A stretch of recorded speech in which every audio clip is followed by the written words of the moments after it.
Hello दोस्तों, स्वागत है आपका हमारे चैनल की एक और नई वीडियो में। इस वीडियो में बात करने वाले हैं सिबिल रिपोर्ट के बारे में। यहाँ पर अगर आपके सिबिल रिपोर्ट में कोई गलत एंट्री हो गई है तो कैसे आप इस चीज़ को ठीक करवा सकते हो सिर्फ एक ईमेल से। हमारे सब्सक्राइबर के साथ सेम सिचुएशन हुई। उन्होंने दोस्तों यहाँ पर बैंक से लोन लिया था, IDFC बैंक से उन्होंने लोन ले रखा था। लोन की उन्होंने रीपेमेंट कर दी थी।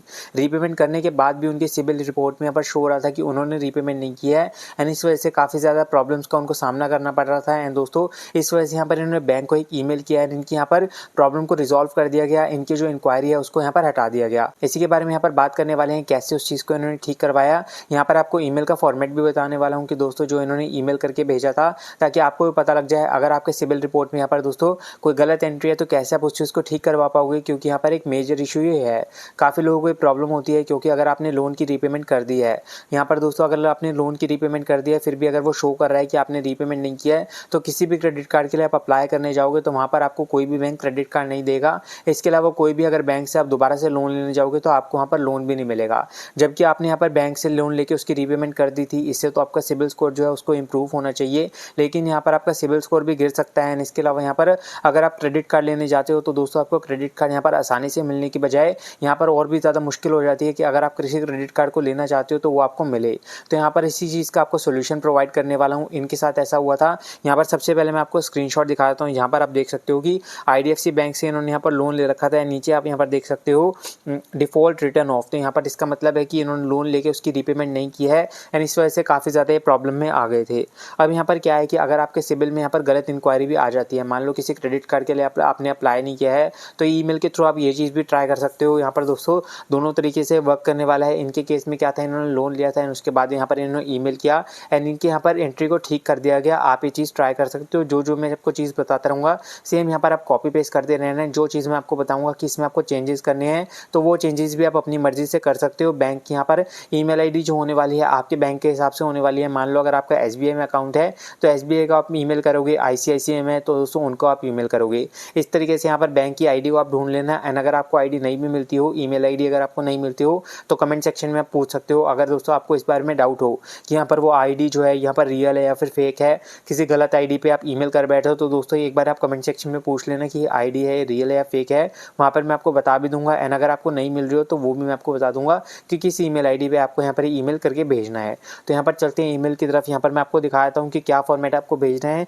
एंड दोस्तों यहाँ पर जो चेंजेस बताता रहूँगा वो आपको करने पड़ेंगे एंड उसी के बाद यहाँ पर आप ईमेल भेजना। तो यहाँ पर आप देख लो, आपकी स्क्रीन पर भी आ जाएगा, साथ साथ मैं आपको पढ़ के बता दूंगा तो आपके लिए आसानी हो जाएगी। यहाँ पर आप सबसे पहले देख सकते हो कि सब्जेक्ट लिखा हुआ है। तो सब्जेक्ट में आपको यहाँ पर ये लिख के भेजना है, issue with personal loan payment status need your help. तो यहाँ पर आप यही बोल रहे हो कि जो मैंने आपसे लोन लिया था उसके अंदर कुछ प्रॉब्लम आ रही है, इस वजह से मुझे आपकी हेल्प चाहिए। एंड दोस्तों इस सब्जेक्ट में लिखना है। यहाँ पर ऐसा मत कर देना कि पैराग्राफ के अंदर आप ये लिख दो सब्जेक्ट का है तो यहाँ पर सब्जेक्ट में लिख देना। कुछ लोग गलती कर देते हैं, उस वजह से हो सकता है कि उनका जो ईमेल है यहाँ पर एक्सेप्ट ना हो एंड दोस्तों उनकी प्रॉब्लम को रिजॉल्व ना किया जाए। एंड यहाँ पर अगर आपको लगता है कि कुछ चेंजेस मुझे करने की ज़रूरत है तो वो चीज़ आप कर सकते हो। वैसे मैं आपको सजेस्ट नहीं करूँगा, कुछ लोग यहाँ पर चेंजेस कर देते हैं एंड उनके लिए वो चीज़ वर्क नहीं करती। तो इसलिए मैं आपको यही सजेस्ट करूँगा, जो मैं आपको बता रहा हूँ सेम यहाँ पर कॉपी पेस्ट करके भेजना है। फिर भी अगर आपको लग रहा है कि यहाँ पर इसमें मुझे कुछ चेंजेस करने की ज़रूरत है तो वो अपनी मर्जी से आप कर सकते हो। उसके नीचे यहाँ पर देख लो क्या लिखा हुआ है, डियर बैंक नेम। तो आपका जो भी यहाँ पर बैंक होने वाला है, SBI बैंक होने वाला है तो डियर SBI बैंक। अगर आपका ICICI बैंक है तो डियर ICICI बैंक। अपने हिसाब से यहाँ पर आप लिख सकते हो जिस भी बैंक आप ईमेल यहाँ पर कर रहे हो। फिर देख लो क्या लिखा हुआ है, I hope you are doing well, I am reaching out because I have noticed a problem with my personal loan status on my credit report. तो यहाँ पर आप यही चीज़ बोल रहे हो कि मेरे क्रेडिट रिपोर्ट में एक प्रॉब्लम है, मैंने आपसे लोन लिया था एंड इसके रिगार्डिंग मैं आपको यहाँ पर ईमेल कर रहा हूँ क्योंकि जो मैंने आपसे लोन लिया था उसमें कुछ इश्यूज़ आ रहे हैं एंड मेरी क्रेडिट रिपोर्ट इस चीज़ से अफेक्ट हो रही है, तो इसी वजह से मैं आपको ईमेल कर रहा हूँ। तो कॉपी पेस्ट यहाँ पर सेम करके भेज देना है। इसमें आपको कुछ भी चेंजेस नहीं करने हैं। इस पैराग्राफ में आपको यहाँ पर दोस्तों 1% का चेंज नहीं करना है। जो यहाँ पर लिखा हुआ है सेम कॉपी पेस्ट करके भेज देना। फिर यहाँ पर देख लो क्या लिखा हुआ है, according to my recent check on my CIBIL report it shows that I still owe money to my personal loan with your bank even though I have already paid off the entire amount. तो यहाँ पर आपने ये बोला हुआ है कि मैंने आपसे जो लोन लिया था उसके अंदर मैंने आपकी रीपेमेंट पूरी कर दी है, फिर भी मेरे सिबिल रिपोर्ट में यही शो हो रहा है कि मैंने आपकी रीपेमेंट नहीं करी है एंड इसी वजह से मुझे प्रॉब्लम्स आ रही है। तो इसको आप ठीक करो क्योंकि आपने रीपेमेंट पूरी करती है एंड दोस्तों आपको इशू नहीं आना चाहिए, तो आपका ये हक है, आप ये ईमेल करोगे। फिर दोस्तों यहाँ पर देख लो क्या लिखा हुआ है, could you please help me fix this, I have already attached proof of payment like receipt and bank statement to show that I have already settle the amount. तो यहाँ पर आपने लिखा हुआ है कि आप यहाँ पर अटैच कर रहे हो अपनी यहाँ पर प्रूफ ऑफ पेमेंट को यहाँ पर आप अटैच कर देना, यानी कि दोस्तों आपकी रिसीट हो गई या फिर आपकी जो बैंक स्टेटमेंट है, दोनों को यहाँ पर आप अटैच करके भेजना। इसके अलावा अपनी सिबिल रिपोर्ट को भी यहाँ पर दोस्तों आप अटैच करके भेज देना। इन तीनों डॉक्यूमेंट को आपको अटैच करके भेजना है। यहाँ पर दोस्तों तीनों यहाँ पर मैंडेटरी होने वाले हैं। ऐसा मत सोचना कि मैं बैंक यहाँ पर स्टेटमेंट न भेजूँ वरना मैं अपनी रिसीट न भेजूँ, ये आपको भेजनी ज़रूरी है। इसी की वजह से यहाँ पर आपको रेजोल्यूशन मिलेगा, तो दोस्तों यहाँ पर आपको अटैच करके भेजनी है। एंड इसमें भी यहाँ पर दोस्तों आपको कुछ चेंजेस नहीं करने हैं, जो यहाँ पर लिखा हुआ है सेम कॉपी पेस्ट करके आपको भेजना है। फिर देख लो यहाँ पर क्या लिखा हुआ है, can you update the loan status with credit bureau to show that it's already been paid, also I appreciate if you could let me know once it be sorted out. तो यहाँ पर आप दोस्तों सेम यहाँ पर copy paste करके लिख देना। यहाँ पर आपने ये लिखा हुआ है कि आपको अपने लोन स्टेटस को अपडेट करवाना है, आपकी जो क्रेडिट रिपोर्ट है उस चीज़ में आप इसको यहाँ पर अपडेट कर दीजिए, क्योंकि मैंने लोन की अमाउंट को पे कर दिया है एंड इस वजह से मुझे प्रॉब्लम आ रही है। तो इस चीज़ को आप अपडेट कर दोगे तो मेरे लिए यहाँ पर ये बेनिफिशियल होगा एंड इसकी वजह से मैं क्रेडिट कार्ड वगैरह के लिए अप्लाई कर पाऊंगा। तो दोस्तों यहाँ पर कुछ भी चेंजेस में भी आपको नहीं करने हैं। फिर यहाँ पर देख लो क्या लिखा हुआ है, if you need more information to have any questions feel free to contact me. तो यहाँ पर आप ये लिख रहे हो कि अगर आपको इसके अलावा कोई इन्फॉर्मेशन चाहिए हो वरना कोई डॉक्यूमेंट्स वगैरह चाहिए हो तो आप मुझसे पूछ सकते हो, वो मैं आपको प्रोवाइड कर दूंगा। एंड अगर आपसे कोई डॉक्यूमेंट मांगते हैं तो वो चीज़ आपको प्रोवाइड करनी पड़ेगी। इनके केस में इनसे कुछ नहीं मांगा गया था, जो मैंने आपको बताया यहाँ पर दोस्तों ऊपर लिखा हुआ है वही इन्होंने अटैच करके भेजा था एंड इससे यहाँ पर इनकी प्रॉब्लम को रिजॉल्व कर दिया गया था। फिर भी अगर आपसे कोई डॉक्यूमेंट मांगते हैं तो वो आपको यहाँ पर भेज देने हैं। अगर दोस्तों यहाँ पर कुछ भी मांग लेते हैं, आधार कार्ड, पैन वगैरह, यहाँ पर कुछ भी अगर आपसे मांगते हैं तो वो आप यहाँ पर भेज सकते हो।